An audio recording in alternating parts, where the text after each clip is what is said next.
నేను ఈరోజు మార్నింగ్ పొద్దున ఆలోచిస్తుంటే లైఫ్ ఎట్లయిపోయింది.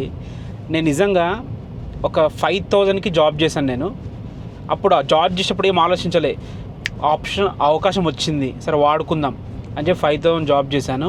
ఆ 5,000 జాబ్ నాకు ఈరోజు ఈడిదాకా తీసుకొచ్చింది. ఆ రోజు నేను 5,000 అయినా అని ఆలోచిస్తే ఈరోజు ఇట్లా ఉండకుంటుండేనేమో. ఇంకోటి, నా లైఫ్లో ముఖ్య పాత్ర పోషించింది మా డాడీ. మా డాడీకి నేను ఎప్పుడు కూడా థ్యాంక్స్ చెప్పలేదు. Daddy, thank you very much. ఎన్ని కష్టాలు పడ్డాడంటే మా డాడీ, ఇక నేను మా నాన్న గురించి ఎంత చెప్పినా తక్కువనే. మా మమ్మీ, మా డాడీ చాలా చాలా కష్టాలు పడ్డారు. ఎంతో ఓపిక పడితే తప్ప ఈరోజు ఇట్లా ప్రజెంట్ అయితే ఇట్లా ఉన్నాము. చాలా కష్టాలు పడ్డారు మమ్మల్ని పెంచడానికి కానీ చదివించడానికి కానీ. వాళ్ళ స్తోమతకు మించి మమ్మల్ని చదివించారు. ఆ దేవుడి దయ వల్ల ఇప్పుడు వాళ్ళు ప్రశాంతంగా ఉండగలుగుతున్నారు. ఆ అదృష్టం నాకు దక్కింది. ఒక కొడుకుగా వాళ్ళని కొద్దిగా మంచి లైఫ్ ఇచ్చే అదృష్టం నాకు దక్కింది. ఒక సొంత ఇల్లు కట్టించి అందులో ఉంచే దేవుడు నాకు శక్తినిచ్చాడు. కార్లో దింపే శక్తినిచ్చాడు, ఫ్లైట్ ఎక్కించే శక్తినిచ్చాడు. అంత పాసిబుల్ అయింది ఆ దేవుడి దయ వల్ల, మీ వల్ల. మేము కూడా దానికోసం ఎన్నో రోజుల నుంచి కష్టపడ్డాము. ఫస్ట్ మా డాడీ, మా మమ్మీ, తర్వాత మాకు బాగా హెల్ప్ చేసింది, అంటే నాకు హెల్ప్ చేసింది మా మేనమామ, మా మమ్మీ వాళ్ళ తమ్ముడు. మాకు చాలా చాలా సపోర్ట్ చేశాడు. అంటే నేను స్టార్టింగ్ స్టేజ్లో, అంటే నాకు పెళ్లి చేసింది మా మామనే.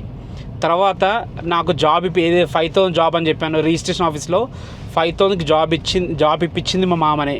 తర్వాత కరోనా టైంలో ఏం చేయాలని అర్థం కాని టైంలో కూడా ఒక 1 lakh ఇచ్చి నాతోని ఒక డాక్యుమెంటేషన్ ఆఫీస్ పెట్టించాడు.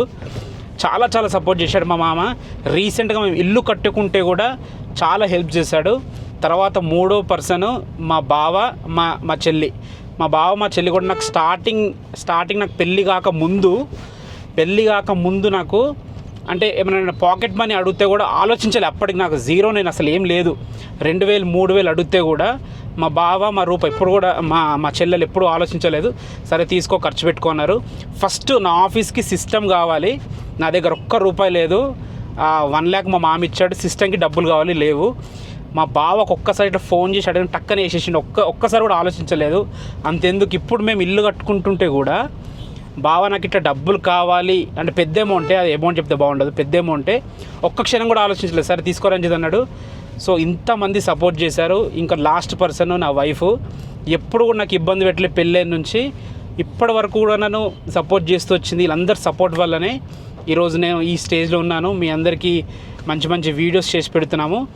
ఆ దేవుడి కరుణ ఎంత ఉందో, నా చుట్టూ వీళ్ళందరూ బ్యాక్గ్రౌండ్ ఉన్నారు కాబట్టి, ముఖ్యంగా మా నాన్న ఎంత ధైర్యంగా ఉంటాడంటే ఆ ధైర్యం మాకైతే లేదు. ఎన్నో కష్టాలు అనిపించి వచ్చాము. ఆ ధైర్యం మా నాన్నకే ఉంది. అంత ధైర్యం ఇంకోటి మా మామకి మా డాడీకి చాలా ధైర్యం ఉంది. 3వ స్టేజ్లో మా బాబాయ్ వస్తాడు. వీళ్ళు ముగ్గురిని చూసి నేను పెరిగాను.